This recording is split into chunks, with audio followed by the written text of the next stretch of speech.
ہمیں زندگی اکثر ایسے دوراہے پر لا کھڑا کرتی ہے کہ ہمیں سمجھ نہیں آتی کہ آگے جائیں یا پیچھے مڑ جائیں، صبر کریں یا دعا مانگنا چھوڑ دیں، انتظار کریں اس رب کی مدد کا یا دل سے نا امید ہو جائیں۔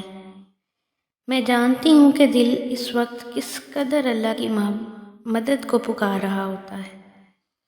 ہر وہ چیز جس کے بغیر تمہیں اپنی زندگی بے رنگ لگتی ہے نا، تب تمہارا دل تڑپ کر پکار اٹھتا ہے کہ یا اللہ تیری مدد کب آئے گی، میری بس ہو گئی ہے اب۔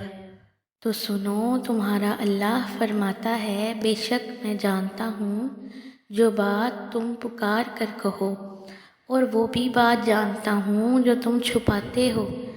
اللہ تعالیٰ قرآن پاک کی سورہ مریم میں حضرت زکریا علیہ السلام کی خفیہ پکار کو کتنے اچھے طریقے سے بیان کرتا ہے، اور اس خفیہ پکار کے جواب کو بھی بیان کرتا ہے۔ یاد رکھو، اللہ اپنے بندے کی پکار کا بڑی شدت سے منتظر رہتا ہے، اور جب اس کا بندہ تڑپ کر اپنے رب کو پکارتا ہے نا، تب وہ فوری اس کی پکار کا جواب دیتا ہے۔ اگر آج آپ کا دل اللہ سے رو کر فریاد کر رہا ہے کہ وہ اپنی مدد کب بھیجے گا، تو سنو، اگر تم اپنی کوششوں اور محنتوں کو برابر ہوتے نہیں دیکھ رہے نا، اور اس بیچ اپنا سب کچھ کھوتے جا رہے ہو، تو اس بات پر یقین رکھو کہ وہ جو ارض و آسماں کا مالک ہے، کیا وہ نہیں جانتا کہ تمہارے لیے کیا بہتر ہے؟ کیا نہیں وہ ہو سکتا اس کے لیے؟ جو چیز تمہیں اپنے لیے ضروری لگتی ہو، اس کے لیے اللہ کے آگے روتے ہو، تو یاد رکھنا کہ وہ رحمان تمہاری اس تڑپ اور تمہاری کوششوں سے بخوبی واقف ہے۔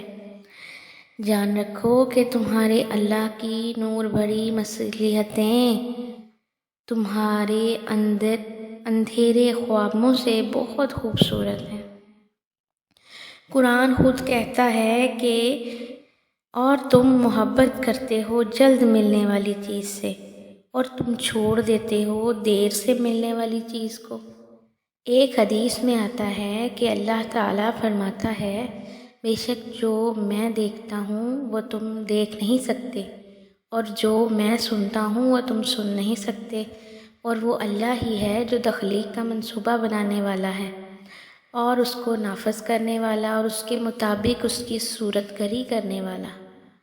اور جانتے ہو اللہ کی مدد کے راستے تم پر آسان کب ہوتے ہیں؟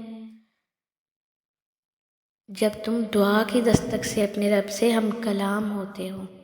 دعا تقدیر پلٹ کر رکھ دینے والی ایک چیز ہے، اس لیے کبھی بھی دعا کرنا مت چھوڑنا۔ دعا ہی عبادت ہے۔